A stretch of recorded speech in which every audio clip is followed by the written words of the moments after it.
why do you think so many souls are awakening now versus the last 1,000 years that we've been hanging around the planet? Because the spirit world and the physical world are not separate. The more we can think big, think limitless and expansive, then we can start to wrap our minds around that just a little bit. The disconnection in itself is an illusion. Can you find love where it's seemingly absent? Can you find grace in a place that looks very unholy and evil even? Where do you see all of this going, and how much longer do we got to be on this roller coaster? I've gotten is that once this...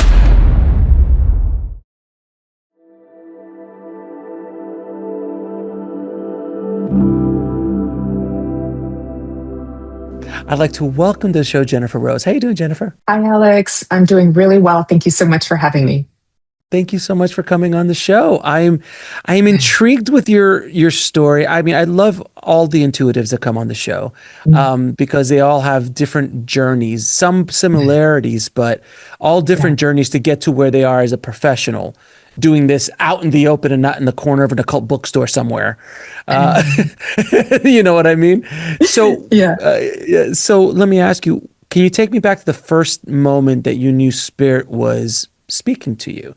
Because for everybody who doesn't know who you are a psychic medium, right? So you do speak to the dead or to people on the other side. And you're also an intuitive, so you can get messages and things like that. So can you explain, when was the first moment you started saying, hey, something is a little different here? Very good question.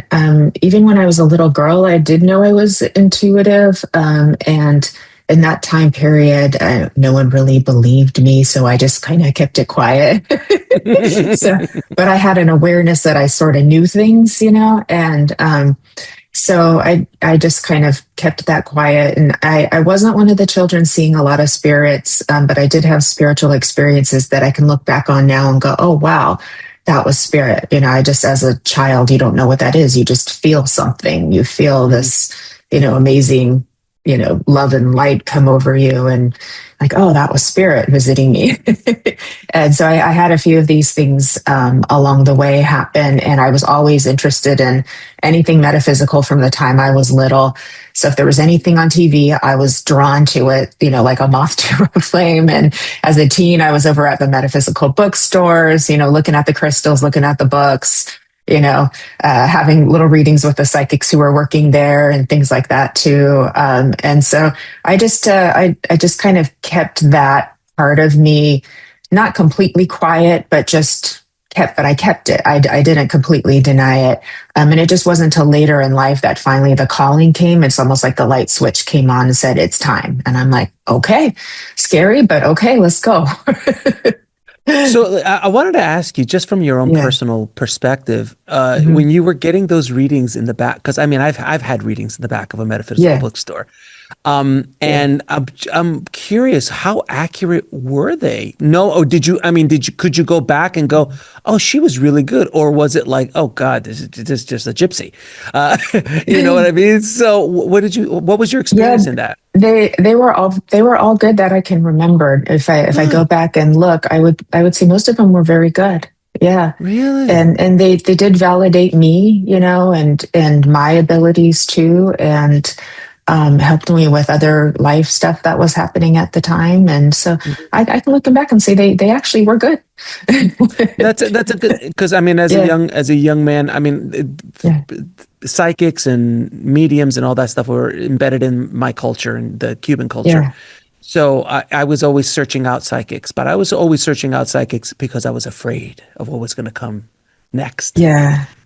But it doesn't sound like that. You were just exploring. You were just trying to get validation. Yeah. Did anyone ever tell you about what you're doing now? Did any of the psychics that you spoke to before you became a professional psychic? I don't think so. Not that I remember. Not that I remember. So that wouldn't have been until later when I was already developing. And got it. I do remember one of my teachers was in trance. We were in a physical mediumship circle at the time, and the spirit helper who came through him did let me know, like, you're going to be doing big things in front of lots of people. And I'm like, ooh, okay. And so I just knew I wanted to be a medium. And I didn't know all of these other things would come forth, like the trance and the teaching and the shows and all of this. So it's been a big surprise, but a fun journey, really hard journey too. But yeah, so I didn't get that inkling that something that this big was going to show up for me. Now, when you say trance, are you talking about channeling, or what does that mean exactly? Yeah. So I'm a trance medium as well. So I trained for that almost from the beginning as well too. So trance and channeling, I kind of use them interchangeably. Everybody's a little different in how they like to describe it. There's just different levels from inspired speaking into deep trance where you barely remember anything, and there's a very strong control with you. You know what I mean? Like very strong blending is what the word I was using for that too. And I really enjoy doing it, though. That's fun. Is it like, so it's an example, is it Whoopi Goldberg in Ghost where a spirit actually comes into your body, or is it just like channeling, like you're hearing the voice and you step aside? Yeah. So I just allow my awareness to go farther and farther out of the way. And so I allow for a blending to take place, but they're not going in your body. They're just kind of merging with sort of your energy. If you want to be really accurate, it's coming in through your awareness, but you feel it. You have an experiential, energetic blend that happens.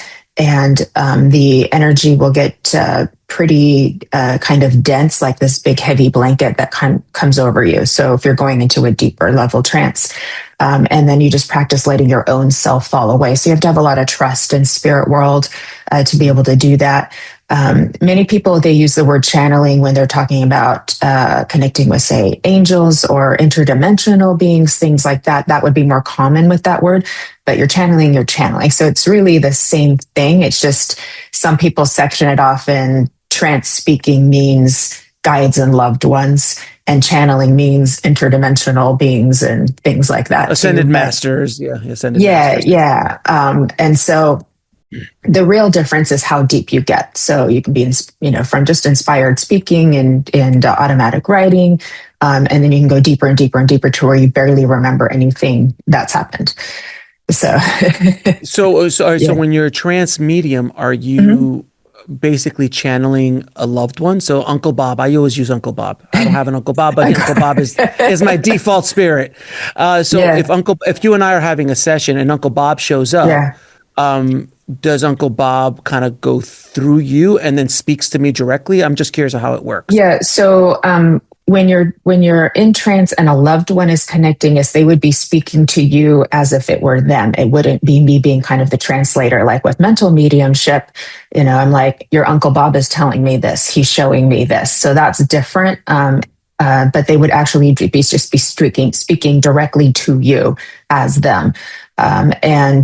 So you would want, enough of their essence to come through, and so that you would feel very confident it was them, if that makes sense. Okay. Yeah. So in other words, it wouldn't be, you're not translating anymore. I'm actually having a conversation with Uncle Bob. So it is a version of Whoopi Goldberg, but without the possession, if you will, like Uncle Bob's energy is. Yeah, that's not it. But you're having I've never. Yeah, they got a lot of things right in that movie. They got a few things off a bit. But so it's just, you are having a direct. So that's interesting, because that's rare. That's not as many trance mediums. It's not as common. It's not as common. Come across. Yeah, I don't do that a lot, but I have worked with that before. But most common would be like spirit guides. That's probably the most common when it comes, especially if you're in the mediumship world. That's most common of what's expected. But I do both. Like I get angelic frequencies quite a bit, and I have had some ETs show up for me as well too. So, and sometimes it's a collective. So I don't have a preference. It's like whoever is here that would like to communicate. I come with my open heart and say, you're welcome, and let's do this. So it's a lot of people. Yeah. Mm-hmm. So I was going to say, a lot of people listening then would be concerned about darker energies, or like who's coming through you, all that stuff. And from my understanding, in my experience, is that you either have your own kind of spirit team, like as bouncers at the door, kind of protecting you on the other side, only allowing certain things to come through. So by the time they get to you, you feel safe. Is that kind of the way it works with you? Or are you just hey, whoever's coming in, let's love? I've just never had anything bad ever happen like that too.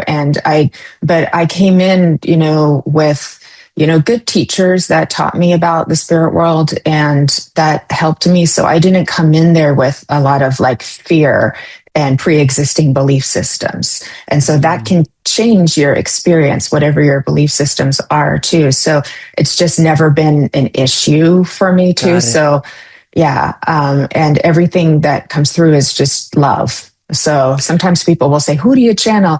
And it doesn't really matter. Is the identity or the personality doesn't really matter to me. It's just like, sometimes I'll just channel love. I just channel love. It's just, why not? It's not as important as the message.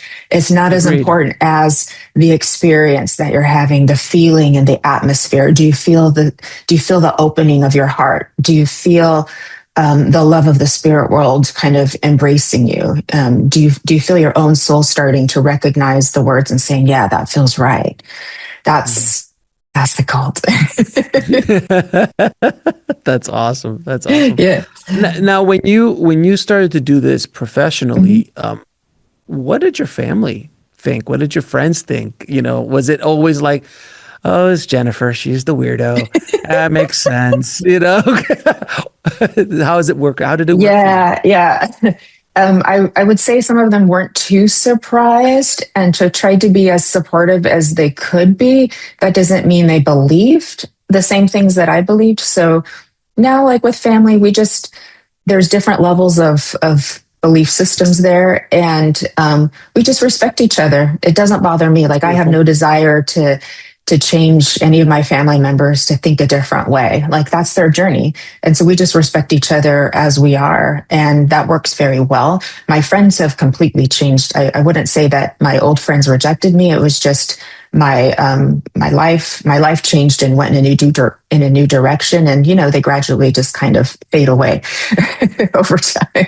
So yeah, a lot of, new friends, new circles. But I love it. I love the community that we're all building together and meeting new people like yourself. So it is a lot of fun. Did you have a religious background when you were growing up, or a spiritual background growing up? Not really. I went to church with my family when I was a little girl for a few years, and then we just kind of stopped. And so I'm kind of grateful for that, because it didn't put more conditioning into my awareness that I would have to say unravel or let go and those kinds of things too. So I'm kind of grateful for that. That didn't happen, because I know that's been really hard for people who have left their organized religion, where it's Catholicism or something else. And it's a lot of work to heal that and sort of let go of what they were told into something new and the unknown of that, if that makes sense. So yeah, I'm grateful that I didn't put that in my basket as a soul coming down here. I didn't say, let's have religious trauma. That wasn't my basket. I picked other things in the shopping cart. In the shopping cart. Yeah, exactly. So explain to me your process of when you are seeing or when you're communicating to the other side. Is it a clairvoyance? Is it clairaudience? All the clairs. Which clair or which combination of clairs do you have? Do you see, obviously you say you don't see Uncle Bob walking around. Is it a hearing, or is it truly just a channeling? It's everything. So at this point, all my clairs just work together. So it's, I'm seeing and feeling and sort of hearing things all at the same time. And that's just, so it comes out pretty quickly. I don't smell and taste as often as I feel, see, and hear or know. But yeah, they kind of all work together over time for me. And then I have awareness. There's a shift in the atmosphere, and it's just like, someone's here. And it's pretty quick now, but I've been doing it for a long time. So, and I've worked really hard. So when you say see, are you seeing it in your mind's eye, or are you actually seeing in the reality? in this reality? Mostly. So there's objective and subjective clairvoyance. And so objective is when you literally can see spirits outside with your eyeballs. And that's Hmm. pretty rare. Some people can see shadows on walls and things like that. I have seen like spirit lights and things like that too, but most of it is subjective. It's in my mind's eye. So it's kind of like having this movie sort of playing and it comes out, but anyone can do it. I would say, imagine a red apple and you see a red apple in your mind. That's your clairvoyance. The only Hmm. difference is spirit would put the red apple in there for you instead of you imagining it. That's the only difference. How do so Yeah. how do you, and I think this is the biggest problem with people trying Mhm. to open up their own abilities. How can you tell if the apple is you putting the apple there, or if some or the or spirit world is putting the apple there? Because it's very confusing unless there's a Yeah. booming voice, or the voice of Yeah. God, or something that's so outside of you, then you could go, obviously Yeah. that's something else. But most of the times it's just your own voice, right? And mediumship happens in the imagination part of your mind and your brain. Mhm. So that's the biggest question everybody asks all the time. And eventually, you just know. Eventually, you get to trust yourself, your connection, and spirit world more and more and more. That where you just know and you're just so in the flow. There's nothing else kind of competing with it too. It's better to say it and be wrong than not say it and have been right and missed an opportunity to learn the difference, if that makes sense. So it is possible that your own mind can filter information and add information in, especially if you're trying to figure out what you're getting. So once that part kind of comes in, then it can be your mind wants to help a little bit. So over time, you'll get better and better and better at this. It's just trying to help. It's not trying to mess up your reading. It's just trying to help.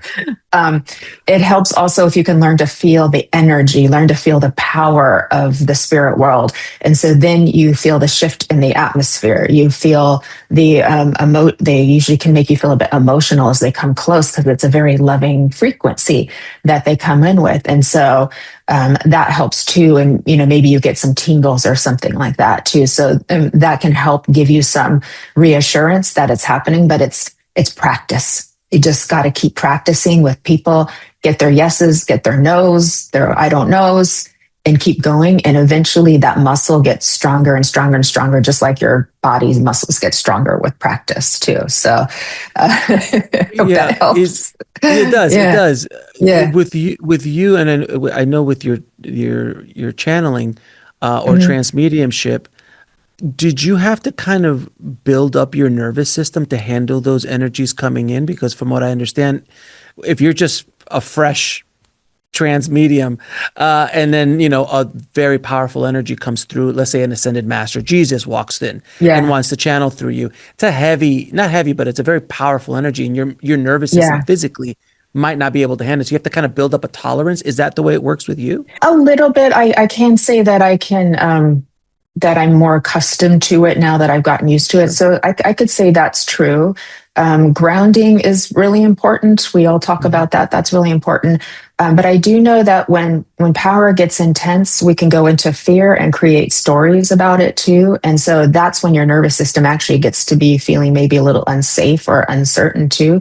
And so I also know that sometimes when that power comes in, people tend to hold their breath and then it gets more intense. So I was just saying, just relax into it. So especially if you're practicing with trance and your helper's coming a little closer, I recommend practicing it that way. A little bit closer, and then keep just relaxing into it as it gets a little bit more intense too.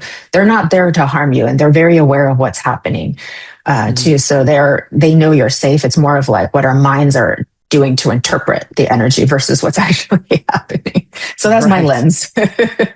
So Yeah. I know a lot of other psychics and mediums.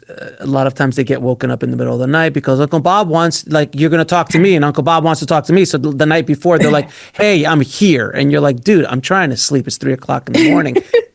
Is that something that happens to you? And do you have a close sign, or is it not something that really bothers you? It that's never really been a big problem for me. I do sometimes get woken up at night, but it's not from like someone's loved one, random loved Mhm. ones bothering me. It too, and I feel the energy all the time. So there's no I'm closed, I'm open. I'm always open, but I'm not afraid of always being open. I don't want to close my channel, but I've been through so much transformation that I'm always connected to it. I'm always aware of it. I'm just in different levels of how much Jennifer I feel myself to be in a given day. Too. So yeah. So, but those things can happen to people, and it may be different than what people are thinking. It may be just trying to give you a lesson in setting a boundary. Maybe that's hard for that person. It's hard for a lot of people. And so it may happen literally just to give you a lesson in learning to set a boundary. But also, especially newer mediums are very curious. So they have a hard time letting go of a spirit connection. And so they carry it with them and they go, oh, that grandpa's followed me from my development circle all the way home and it's still talking to me. And it's like, because you're super curious and you kind of like it. And that's okay, because grandpa's not going to hurt you. But that makes sense. Interesting. You know? Let me ask you, with spirits on the other side, our past loved ones, to my understanding, all lifetimes are happening at the exact same time. So the past, there is no past, there's no future on the other side, which makes our head hurt. Tremendously. I love it. No, I love it. I love the pretzel. Yeah, it's now like we're getting good stuff here. Yeah, so like, wait a minute, what's going on here? So I always like to ask the question from your point of view. Uncle Bob, right? He's wearing the Uncle Bob suit and mask and character. So that spirit is playing that character. But Uncle Bob, at the exact same quote unquote time, is also in ancient Rome, also in ancient Egypt, also, in the highlands of Scotland right now, also, working with Cleopatra or whatever, and then also in the future somewhere else, all living at the exact same time, which again hurts my head to think about. And if we understand that there's a higher self or an oversoul, let's say, or the higher self, and that higher self or oversoul is kind of fragments of it are in all of these experiences. So a fragment of the oversoul is Uncle Bob. Then why is Uncle Bob still hanging out if we're getting into the weeds here. So why is Uncle Bob hanging out as Uncle Bob when he's obviously not in this reality? What's the purpose of it other than maybe to help me connect with him? At a certain point, will Uncle Bob just not be around anymore when everyone who knew Uncle Bob is gone? And if that's the case, what happens to celebrities who people know about for sometimes hundreds, if not thousands, like Alexander the Great, Cleopatra, are they still hanging around? So I'm asking you very deep, hard questions here. So do the best you can. I love this stuff, though. The weeds. It's the weeds. You get my mind very. I love the turning your mind into a pretzel thing. Mm-hmm. So I was given a pretty easy, simple answer in it. So because people always want to know, is my grandma going to get reincarnated and I won't be able to talk to her anymore? That's people get very worried about that.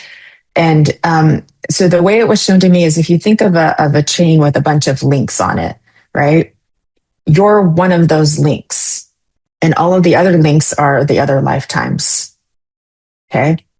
But you're still your link. And so when you move in consciousness in the spirit world, that essence of you and your link, it does change because you lose parts of your personality that were more egoic, so to say. I don't like using that word because people bash it so much, but it's one that we know. And so, but you become more of your full essence, your, you and your higher self are sort of like remerged together, but you still are your little link. And that link can continue to go on and expand and do whatever it wants or chooses to do via the soul of it, right?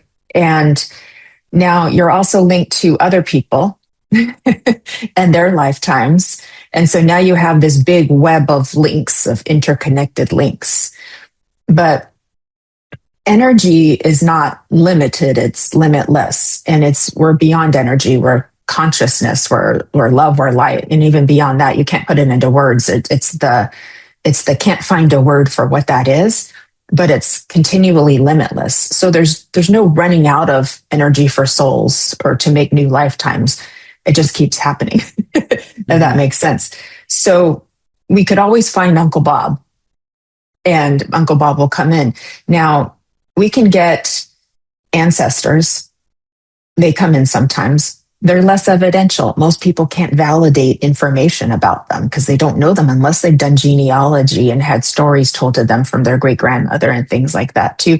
So it's less common, but it could happen. And you could connect with, say, a celebrity. Less common, but it could happen, right? And so I think Uncle Bob, even though we've made him up for now, but someone's got an Uncle Bob. Yes, they do. We'll continue on into spirit world, and we won't lose him. We can still find him. So, but why would he keep hanging around? Because the spirit world and the physical world are not separate. Never were.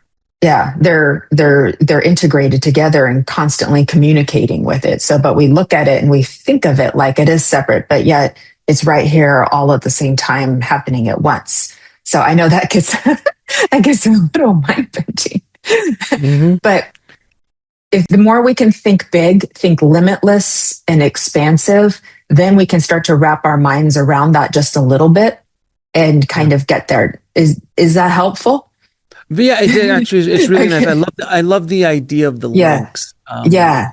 That's a really interesting but now I'm going to complicate things even more. Okay, let's go. Parallel lifetimes happening at the exact same time. So in another lifetime, you're interviewing me, and you have another show, and I'm a psychic medium in that show because who knows, and vice versa. So it's those I understand are literally they are endless variations. So and please, I'd love to hear your thoughts on this. From my understanding is that Alex and Jennifer are both, these are the characters. Now, within these characters, we are going to experience as many infinite lifetimes as these characters doing different things. So in parallel lifetimes down the road, I might be an absolute tyrant and a horrible, horrible soul person, whatever. And on the other one, I'm Mother Teresa or, an ascended master and everything in between. So both extremes. And experiencing all, but within this character, within the Alex character and the Jennifer character, does that make sense to you from your understanding of the other side? It makes perfect sense to me because we're talking about infinite awareness and expansion where anything is possible. We're going beyond. Yeah. Right. So then what we just talked about Uncle Bob, well, then there's infinite versions of Uncle Bob who have interacted with different versions of us in multiple different lifetimes. Isn't it great? My head is just starting to burn up. Isn't it great? But so all of everything I'm saying makes sense to you, right? Yeah. But your Uncle Bob still matters to you. Regardless. That version, your version of Uncle Bob is still connected to you. It's still, there's a bridge of love and it matters. So even when we talk about this in this, very multidimensional way, like the little us still matters too. We're telling a grand story all together, really big one. So in many ways, when you said that, the first thing that popped into my head, I'm a filmmaker, so I use movie references all the time. Yeah. I'm assuming you're familiar with the movie Citizen Kane, that classic film. I have not watched that one. You shouldn't have. It's okay. It's a tough watch, but it's a classic film and it's a very legendary movie. And it was about basically Hearst. It was like a clone of William Randolph Hearst, the big tycoon from the early 1900s. And he had this huge master, bigger than life, everything. But it all came down to one thing. And for spoiler alert, if no one's seen the 1927 movie or whatever it is, at the end of his life, he said one word. It said Rosebud.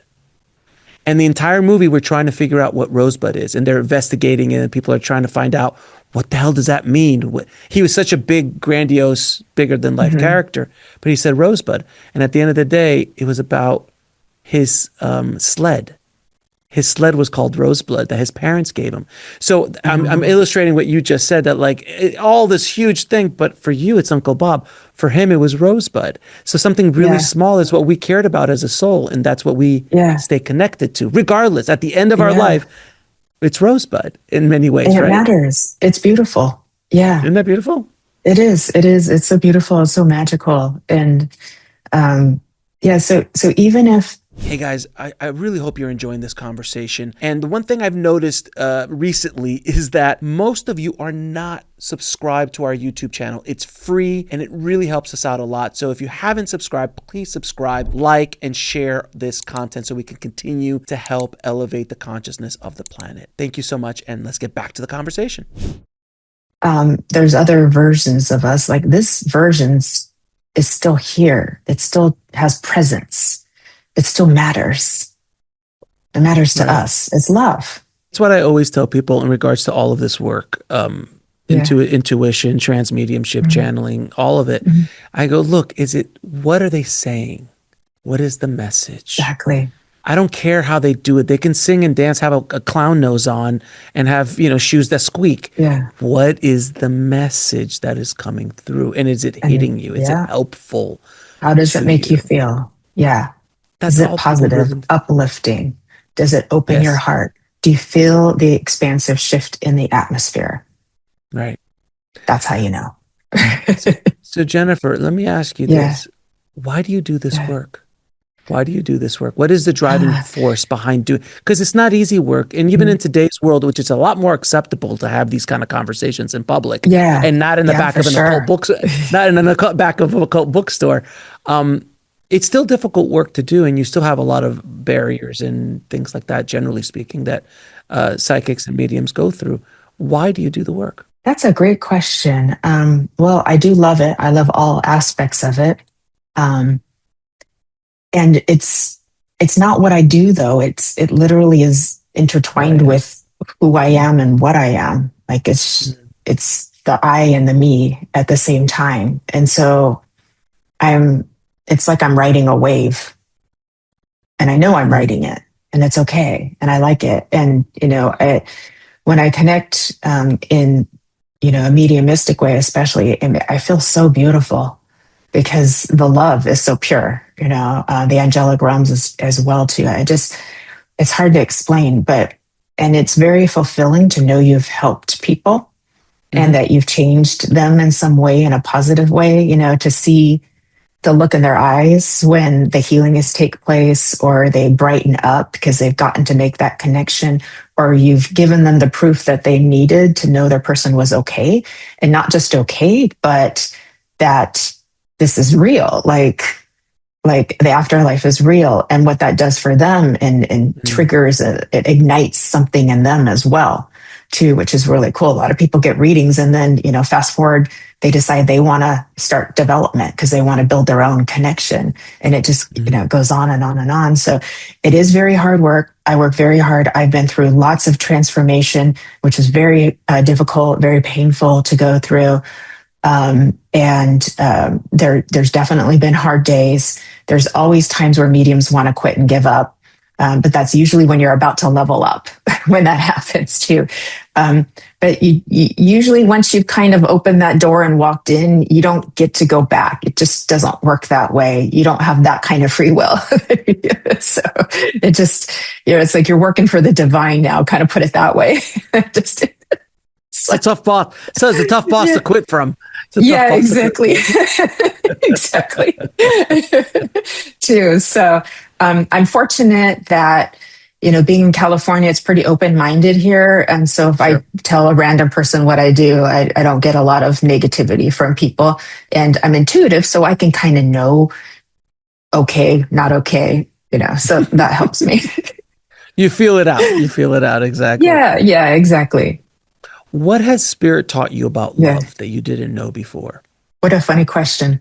I say that because you're tuned in right now. So, and that's one of the reasons why you're asking that question is when I first started my development. So we're going back like 10 years.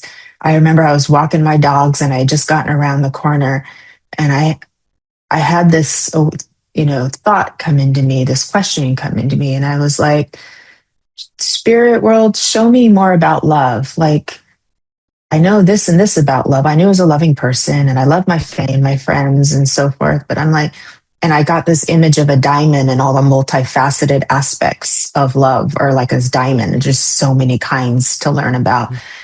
And I realize now that it wasn't necessarily the me questioning it as much as it was the higher self kind of putting that thought into my awareness of what was about to happen, what we were going to do.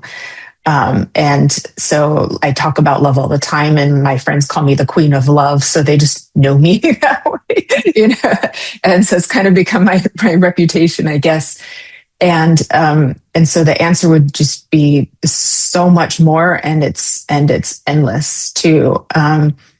So much of our experiences, Alex, that we can't understand, somehow all find their way in this interconnected web of questions of why and who and what and how. They all find their way back to love somehow. So we can look at things and go, that was so bad, or that was so hard, and I get it, and I probably would agree with them. But if we start to unravel the story, we see connections that were made through this tragedy or through this hard time that we went through, and how love found a way to show up in all of these little places. If you notice them, you go, oh, it was there the whole time.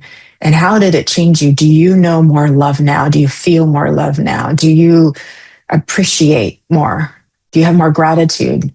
Do you see people on a deeper level than you did before?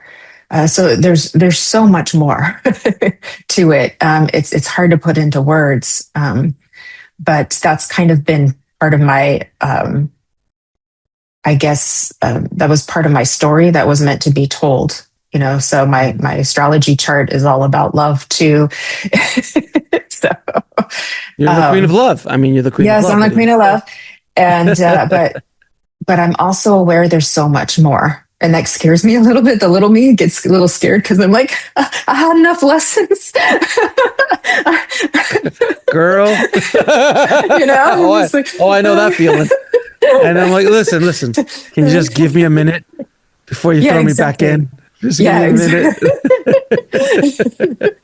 Exactly. So with that in mind, then a question I get asked all the time, why do good things happen? Why do bad things happen to good people?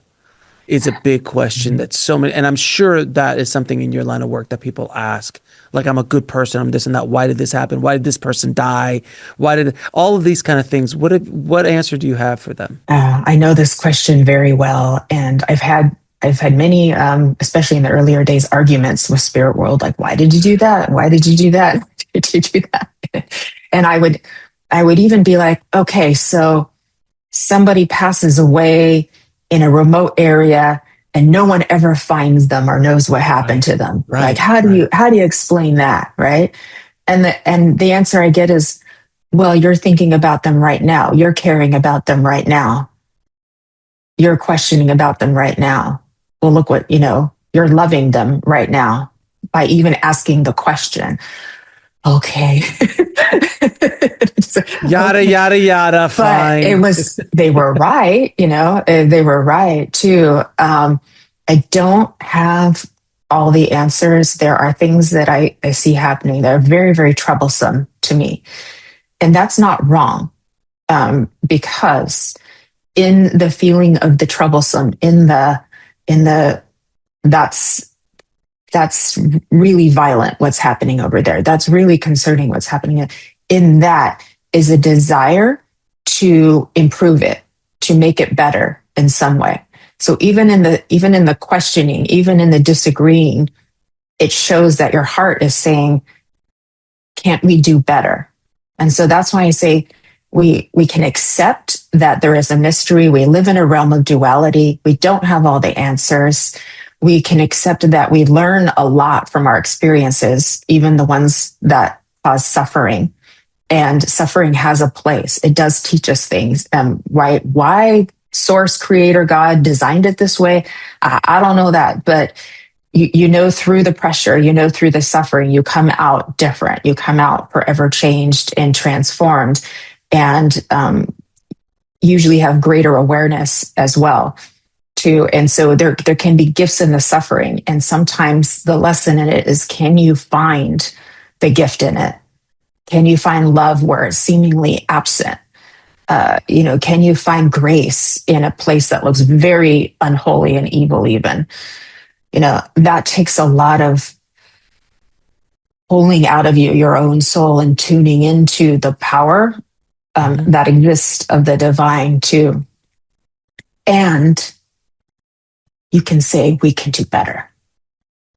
Because we can do better drives evolution. It drives ascension.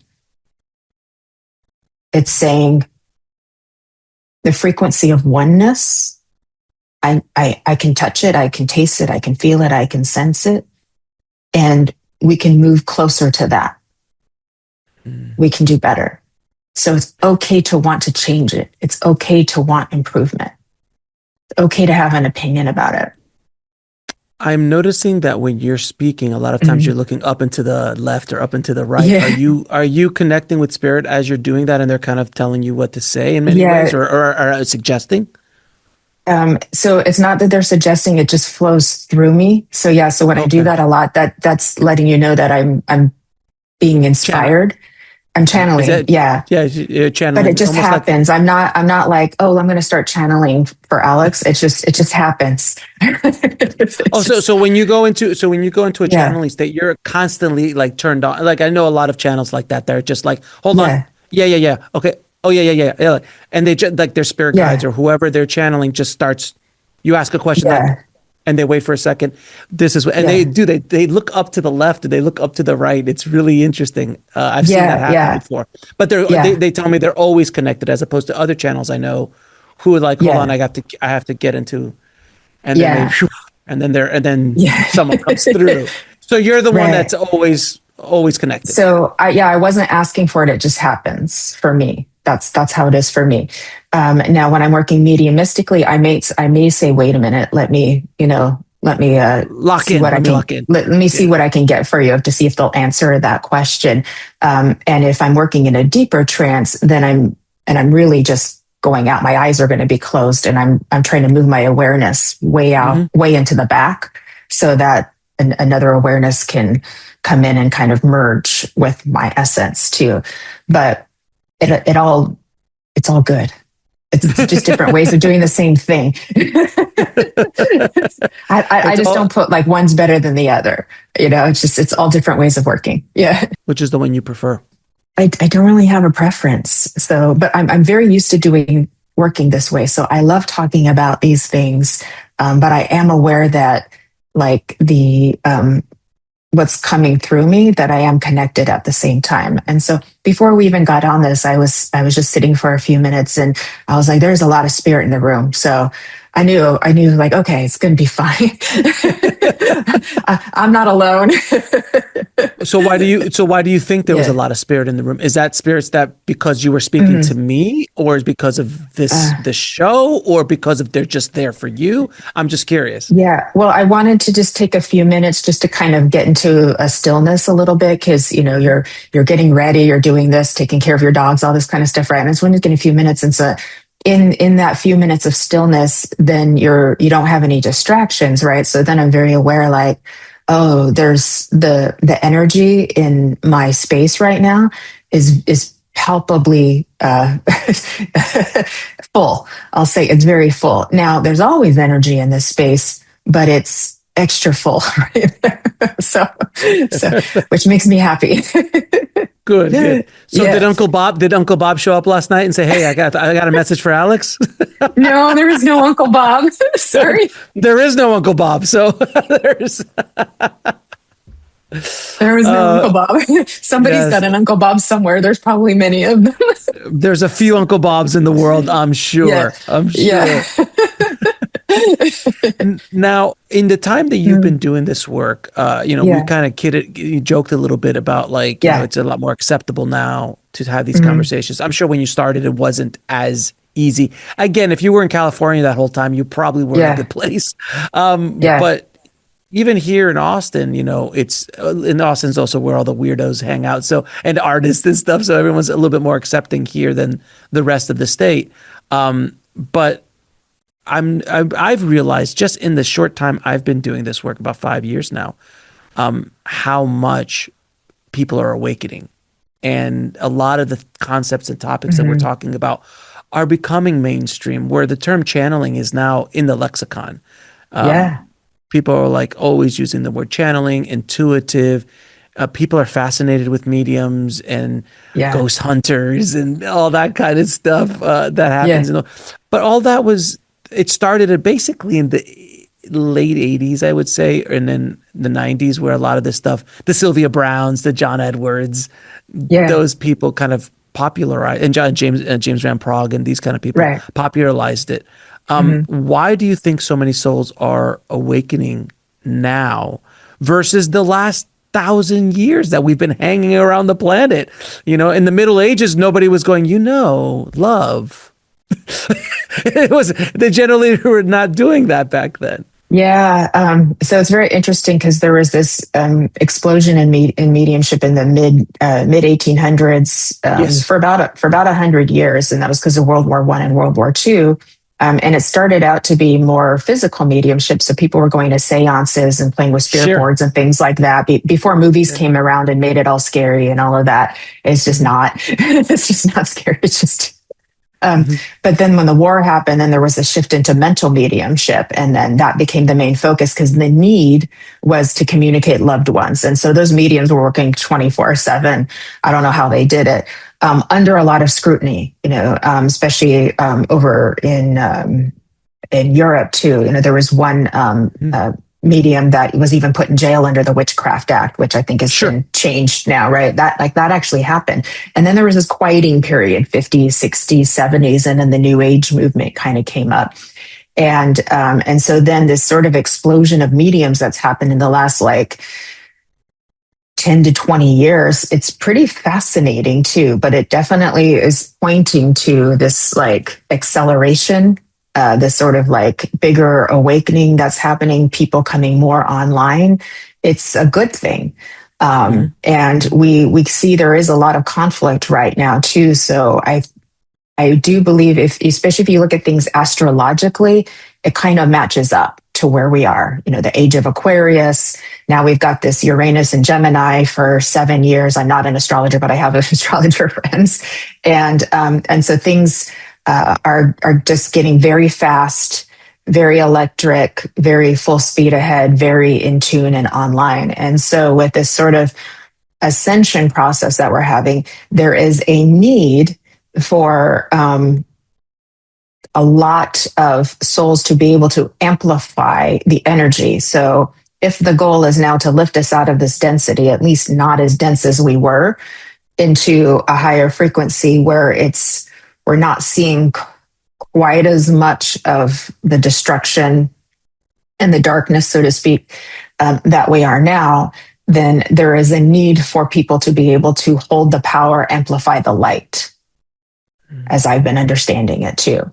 So that means the mediums, the healers, the twin flames, the even athletes, because they can hold Sure. a lot of energy and power. So they may be there unconsciously being part of this process too. And it's like they're amplifying the light or amplifying the grid, the earth grid, so to speak. And this is all energetic and metaphysical and it's fun stuff too.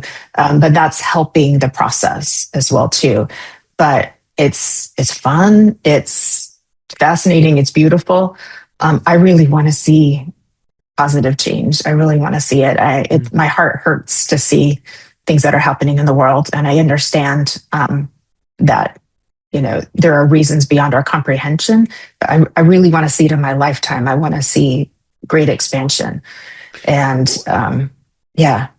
So I mean, obviously, I don't know if you've done this or not, but have you tuned in even just for yourself out of curiosity? I'm like, what's going to happen at the end of the year? What's going to happen in the next 2 to 3 years? Mm-hmm. I've heard of a certain date that a lot of things will shift. I hear that my personal understanding is that we're going through, it just seems like since 2012, things have Mm-hmm. been slowly building up. Yeah. But man, the second hit 2020, all hell broke loose. And Yeah. every year it's been more insane and more insane and more Yeah. insane as we keep, I don't know where we're going, but we're going into this place that I hear that there's going to be a turning point We're like, okay, now we've gotten to a point where we can't take this anymore. We have to go the other way. What's your understanding of where we're going? 2030 seems to be a big deal. A lot of people are talking about 2030, so which is, just like 3.5 more years away. And we really do. But we're already seeing a big breakdown in things and systems, and a lot of people are waking up and seeing the world very differently than they did before, which is causing, I would say, a second existential crisis like we had during COVID. That was a big existential crisis on a mass level. And now we're having it again because people didn't know it was that bad. They didn't. They thought they were, crazy people and things like that. They didn't know. It was like, I didn't even, to be honest with you. But what I have, so I'm going to give you the positive news. What I've gotten is that once this, what we might call the dark ages are, have had their time, what follows the dark ages are a renaissance. So we're moving into a renaissance. What does that look like? I'm getting chills all over. And so remember, we're in the age of Aquarius. Art, music, dance, beauty, creation. So you destroy a tower, you build it up bigger, better, more beautiful too. And so I think that's one thing that people can focus on is definitely keep an eye on what's happening. Because if we don't look at the destruction and we ignore it, it doesn't get a chance to transform. You have to look at it. You have to put illumination and light onto it and be aware of it. And that's hard to do. We don't want to look at bad, scary things, right? So we have to do that, but also hold the light of the future, which is we're moving into a beautiful new expansive state of creation, right? And so I think anything that people can do that is creative is going to be really positive too. So music, cooking, basket weaving, I don't care what it is. If it's creative, you're moving into the future. You're feeding a positive flow future of the Renaissance too. And then keep working on yourself, because you change the world when you change yourself. So when you integrate with your soul, your higher self, whatever you want to call it, and do that inner work, and heal your patterns, integrate your parts, let go of trauma, those kinds of things like that, you make a big impact in the whole, because it's like the butterfly effect too. And you amplify your own power, you amplify your own light, so you have more to give, more love to give, more light to give too. So that's really important, and that's more doable. You look at the world and go, I can't. What? You just so where do I start? Where do I start? Yeah. You start with you. You start with you every day. Do a little something that helps you to grow and mature. And some people, they don't want to do that. It's scary to look inside, but we have to. We all have to. We all have to do our part. It makes a big difference. It really does. Do you believe that a lot of the turmoil and chaos that is happening in the world is because people are not willing to look themselves in the mirror and do the work themselves? And I'm talking about all leaders around the world, companies, religion, medical, politics, all of them have not really sat with themselves and exactly asked the tough questions. Do you agree? Yeah. So from a kind of a Jungian psychological perspective, it's definitely like a reflection, the outside is kind of a reflection of the inside too, of this, fragmented psyche, right? And it has to become whole again, right? And so then what people are doing, instead of behaving from a space of wholeness, which is their true self, which is light, which is love, then there's all of these sort of protective mechanisms that come out and then cause destruction and manipulation and things like that too. You see it in relationships, you see it in people's self-talk, and you see it on a global level as well. So from a psychological perspective, I see a lot of children in adult bodies with way too much power. because everything they're doing, they got power, they've got knowledge, or intellect perhaps, but the way that they're using it is because they're not an integrated being, or they would not behave that way. There's the playground where everybody's acting like children and they're unconscious of their behaviors to a certain extent. And then there's this other place where people know who they are and they behave accordingly with more love and compassion and understanding of themselves and others. And so the more we get in this space, the more people come over here, that starts to take over. You get kind of a critical mass. So yeah, when it's very concerning when you've got children in adult bodies running the show. That's a little bit scary. Around the world, everywhere. That is why, yeah. So that's why what we can do for ourselves does make a difference. And that's the most amount of freedom and autonomy and sovereignty you're going to feel is from the inner work. It's not from forcing other people to do it how you want them to do it. It's just, having the courage to look inside, deal with yourself, grow yourself, mature yourself. And then your reality around you will start to change, but you're giving a gift to humanity as well. As a collective, are we basically mirroring the macro journey of humanity's consciousness is a mirror of the individual's journey? Because I don't know about you, but things have to be really bad in the life, especially early on in life, that things get so bad that you are forced to leave the job. You're forced to release the because it becomes so unbearable that you're like, I have to do something because I didn't listen to the 45 other times that they were trying to whisper, hey man, move, get out. Okay, you don't, all right, then boom. And it just keeps, is that's what's happening to humanity right now as well? We're going through that. Yeah, you're absolutely right. It's sometimes that's what it takes, so much pressure before you finally have this awareness that well, I haven't been able to change any of this stuff around me, or it keeps repeating over and over and over again. I'm seeing these patterns. And then you realize the only thing you can do is change yourself. And that just, you have to come to grips with that reality. But you can definitely see a reflection of that too, in sort of like you said, the macro and the micro too. And so I still have hope. I have a lot of hope.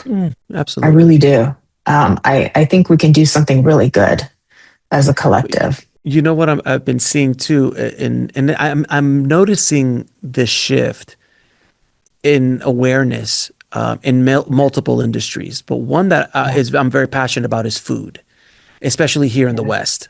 It's atrocious what they do with our food system. It's absolutely atrocious. Yeah. But what I'm noticing now is products coming out that say in the label 3 ingredients. 4 ingredients. They're literally promoting, look, we have no more crap in our stuff. We have no red 40 or B5 or this thing that is known to cause cancer 20 years down the line. People are starting to be aware of that, and the industry is shifting because they're like, ruh-roh, the party's over. We gotta shift. But I'm noticing that. Have you noticed that as well? Not only in food, but in other areas, religion and medical field and Hollywood, for God's sakes, what's going on there? Well, that's a fun question because I'm really into that. I'm into like nutrition and things like that too. And I truly believe that we have to take care of our physical. So I know sometimes in the spiritual land, people look at their body like it's impeding where they want to be or who they want to be. Like, I just want to go home. I don't want to be in this suit kind of thing too. And it's like, but your body is conscious as long as you're attached to it, right? Your cells are very intelligent, like little computer systems, right? And so if we're not taking care of it, we're going to have a really hard time being happy because your hormones and your nutrients and all of that affect your mood. They affect your brain. Absolutely. And things like that too. And so it is very concerning now. California can be more health conscious, especially along the coast. So that makes me very happy. So there's more availability of healthy food. I go to a grocery store and I'm just like, oh my God. Sometimes when I look at the boxes and the bottles and the bags, because I know there's nothing good in it for anybody in there. And there's a lot of it still. And I'm just like, whew. But I'm into vitamins and peptides and biohacking and all of this stuff. But I'm happy that there is a container of that now that's being explored by people, that there's other ways of living a better life. But living a better life also includes loving yourself enough to try to take better care of your health, the best that you can. But your mood is going to be really affected by what you're eating, what you're taking, how well you're sleeping, how well you're managing stress. So that matters too. It's very mind, body, spirit approach too. So, Right. but you're right. There's so much change in awareness. That's a good thing. It is a good thing. There is much more awareness about things, and things that we might have not been aware of before. We're being forced to be aware of them, whether it be political, whether it be medical, whether it be our food system, whether it be our religions. Even a lot of cracks have been popping up over the last 20 or 30 years in organized religions as well. Where do you see all of these systems that are, I mean, you mentioned these systems are crashing down, and we're literally watching them. We're seeing companies go down. We're seeing, industries shift dramatically. Where do you see all of this going, and how much longer do we got to be on this roller coaster? That's a good question. I really do feel like we will move into a renaissance. It's just there's sort of a question mark of how long it's going to take. Right.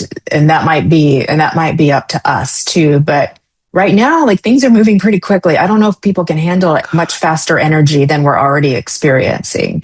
To a certain extent, life is always going to be ups and downs and crazy twists and turns. And when's it going to end? And I'm like, it doesn't always. Life is just that way. You want to get to this like point where it's like all peace and calm all the time. You might get bored with it. We came here to tell stories and create and have all of this diversity and contrast, if you want to say too. But I do believe that things.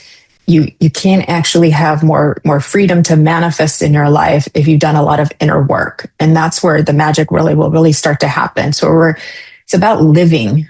It's about truly living, not just existing, but living fully and consciously with effort.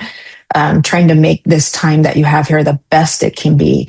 It's a lot of work because you have to take care of your mind, you have to take care of your body, and you have to pay attention to your soul, your spirit too. So it's a lot of work too. But it is worth doing if you're like, I really just want to be happy. Well, here you go. Step one. Where are you gonna start? So let me ask you, if someone is feeling disconnected from spirit for whatever reason, what advice do you have for them? Where should they begin to start to try to connect to spirit again? And not spirit like to you, even their own spirit, like just spirit in general. The first answer is we're always connected to spirit. It's just some people can't perceive it. They can't feel it and experience it for themselves. But the disconnection in itself is an illusion. So that's the sort of the metaphysical answer. So even when somebody has been, had a spiritual awakening, but now they're in the dark night of the soul, they're having a psychic experience of extreme loneliness and disconnection, including from spirit, including from God. Like, they feel totally isolated, but that's not what's really happening. It's an illusion, right? And then once you're done with that psychic experience, you move into complete connection where, like I said, little flower petals, most beautiful thing you ever saw. And you feel just, so we're experiencing different ends of the spectrum of connection and disconnection in our human spiritual reality. Now, to answer your question of what can somebody do, start by taking 5 minutes to sit quietly and just sort of notice your thoughts, notice the energy, notice the space, just to kind of find out where your awareness is. Are you in the future? Are you in the past? And that's not wrong. It's just where are you? With it, no wrong or right. Where are you? When are you? And then just kind of bring it back into the now. Sometimes even just finding a focal point in your body. Like, I might try to put all my awareness into this space in my heart, and to where I'm not actually having thinking happening, right? You might only be able to do it for 5 seconds, but that's the start. So then you started to be able to slowly become aware of the thoughts, right? So you have to kind of practice with your mind a little bit. A lot of us psychics and mediums sit in the power. So we learn to kind of find a focal point of light. We expand it really big and bright. that opens up our awareness so that it's easy for spirit to kind of touch the energy or touch the power, and we are more receptive to it. So I highly recommend people learn how to sit in the power, and just imagine you've got this little inner light and it gets bigger and bigger, bigger till you're, just filling up the room, even blending into the natural world outside. You just become this big light, that you're immersed in too. And start with 5 minutes, do it consistently. It works really, really well. Mm-hmm. Go out in nature, hear the birds, see the colors, feel the wind on your face. They're simple, easy things to do, but they actually do work really well. If someone listening has just lost somebody, and they are afraid of, oh God, what happened to Uncle Bob? What happened to Grandma May? What would you say to them? I'm sure you've had that conversation. Yeah. I would explain to them if obviously if I'm a medium, if I'm working mediumistically, and I could connect with their loved one and give them some evidence of who they were so that they were recognizing them, and then be able to give like a healing message, that would work really well too. But I would explain to them, from my lens, that life is continuous. It's just a different experience. So it's a less physical or non-physical experience. Uncle Bob just isn't in this body anymore. Uncle Bob is everywhere and with you all the time. You never lose that connection. It doesn't go away. But he's everywhere. That's the truth too, right? He is everywhere and he is nowhere. Yeah. He is all but yet none. It's like, it's very Bruce Lee. Very Bruce Lee. Yeah. It's 111 right now as we say that too. But when you hold on to the love, like that love that person has, that's the bridge. So just never lose the love, never lose the connection. But like I said, the link in the chain continues. The link doesn't just recycle into a new link. It continues. And then the links just keep growing and growing. The chain just gets bigger and bigger and bigger. It's expansion. It's infinite. It's endless. It's unlimited. You mentioned 111, which I understand as angel numbers. Other people call it like alignment or other things like that. Yeah. It happens to me every day, 4 to 5 times a day. I don't look for the numbers. I get 111, 222, 333, 444, 555. I get all of these numbers and the weirdest places. And it's been happening more and more lately. What is that, your understanding of what that is, and what is spirit trying to tell me? I know each number has a specific energy or specific tag, but just curious, what, from your point of view, if you could tell me why is it happening to me?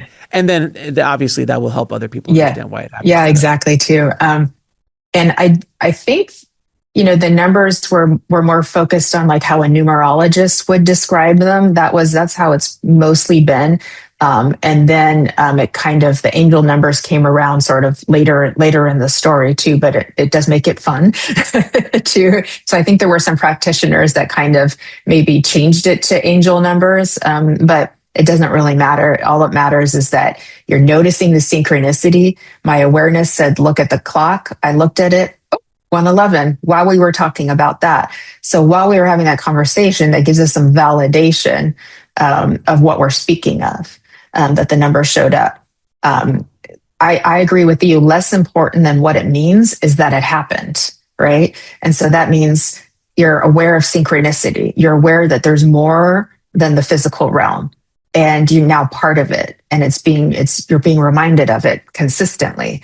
And that's magical too. So it's like, I always like to say, the sign itself is a little miracle. What it means, great. Or who gave it to you, great. But the fact that it happened, I just don't want to forget that part, because we forget that it happened. We don't pay attention to the fact that it happened. And then we go, what does it mean? What does it mean? What does it mean? Well, wait, it just happened though. It happened. Like, let's just keep that little spark first and then we'll worry about that. Now, let's say you're thinking about Uncle Bob, and then you notice the clock is his birthday. There's a good chance that was Uncle Bob that was making that happen to you. So it's Uncle like, Bob's what were busy, you man. thinking Uncle of? Bob is Yeah. busy, boy. He's Yeah, I moving. know. All right. We love this, Uncle Bob.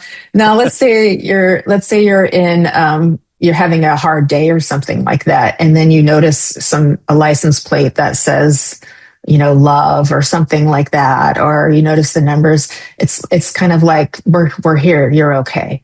Like, we're here, you're not alone. Everything's going to be okay. So that's really nice as well too, when those Is things happen. is it similar when you're in a car and you're thinking about something and a song lyric shows up and you're Yeah. like, that's happened to me. Like I've Yeah. been a question. I get in there like, everything's going to be all right. I'm like, son of a I know, kind of right? thing. Isn't Yeah. that crazy? Yeah. And it can be spirit world, but it can also be your own higher self is doing that for you too. I don't like to take away the power of our own higher self. Like, that's your first guide. Your ultimate guide is your higher self, or the big G up there, right? Too.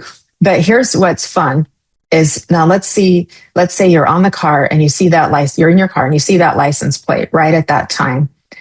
Everything had to go right in your day, synchronized, to get you to that synchronicity, right? I was just having a conversation yesterday. This is so super cool.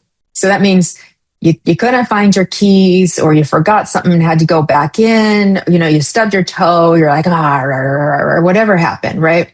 But you ended up in the car in the right place at the right time. So that lets you know you're part of something really big and magical. Now, on top of that, the other car that had that license plate, that person's day had to be perfectly synchronized to get on the road at that time for you. Mm-hmm. That's big, right? Now, all the other cars, they couldn't get in the way either. So, like, that had to pay attention to. So think about how much intelligence it takes to make that happen for that one event, all for And you. that's just, yeah, and just that one little thing for that one person. There's Right. 8.2 billion people on the planet. All for you. That's love. That's beautiful. Yeah.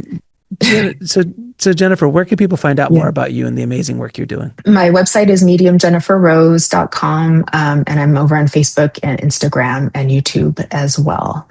So you can find me there. Awesome. You. And do you have any final messages for the audience? Thank you. The one thing that I did feel like wanted to be spoken of a little bit too is that there's a second awakening.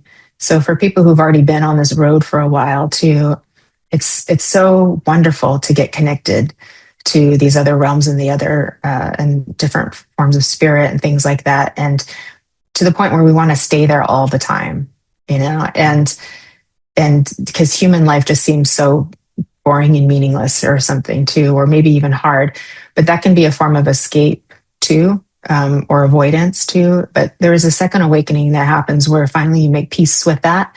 You make peace that you got to go on being human.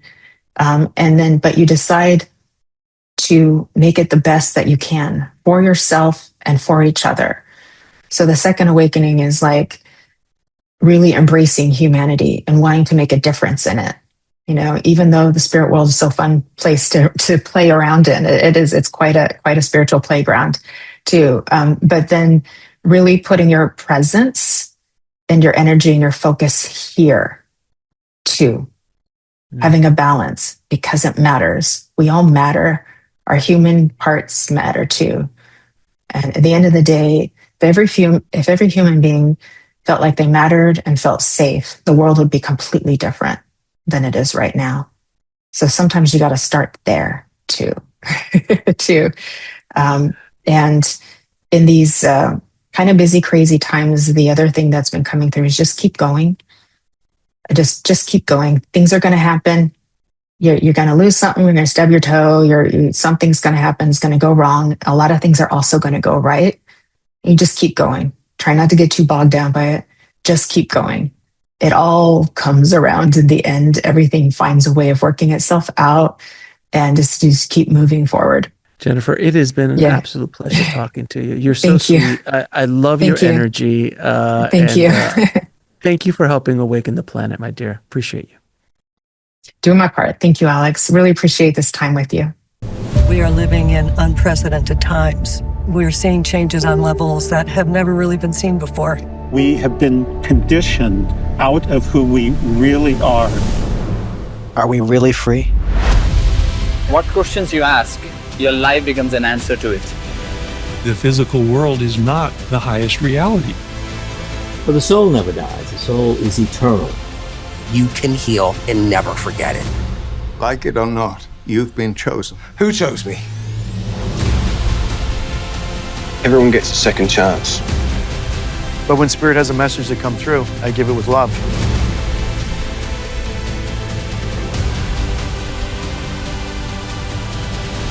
We love you.